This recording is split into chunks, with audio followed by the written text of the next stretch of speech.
Богоевски вчера призна дека извршил кривично дело купувајќи недозволени супстанци.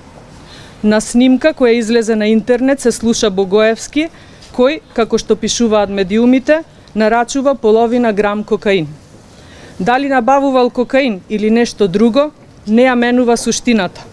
Богоевски извршил кривично дело и беше откриен преку свиркач. Срамен е обидот Богоевски да прави притисок околу документирањето и обелоденувањето на неговите незаконски активности. Доколку се залага за правда и правна држава, треба да каже од кого набавувал нелегални супстанци и дали препродавал. Треба да каже дали конзумира тешки или лесни дроги и дали овозможува и други лица да конзумираат наркотици.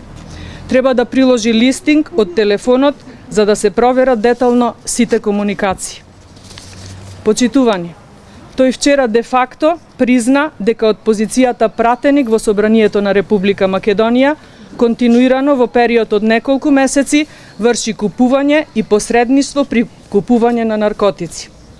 Доколку Богоевски беше чист и немал користено наркотици, сигурно уште вчера јавно ќе извршеше наркотест.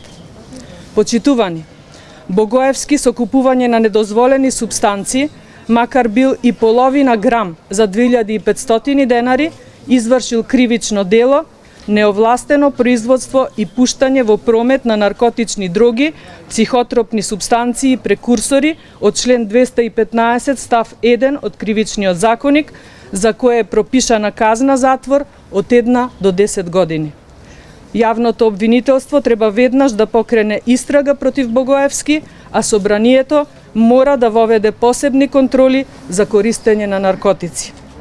Доколку Богоевски се обидува да глуми дека не го гледа овој скандал, очекуваме Зоран Заев, кој го стави на пратеничка листа, да се фати за метлата што ја вети, да си го повика и да побара оставка. За да нема оправдувања дека му фалела метла, ова ќе му ја оставиме пред Собранието, за да си го измете Богоевски од законодавниот дом. Ви благодарам за вниманието. Обвинителството покрива постапка против непознато лице за неодавно снимање. Се претпоставува дека тоа е такси мозачок. Како би тоа? Во Република Македонија си има надлежни институции за секој поединечен случај, така да очекуваме реакција од сите кои што се надлежни за било кој дел од овој случај конкретно. Тоа е контрола Собранието. Не, и ние како и вас преку социјални мрежи го слушнам. Ќе откријат службите кои што се за тоа задолжени. Не, ние не откривме, ние само давам изјава и барам институциите да постапат.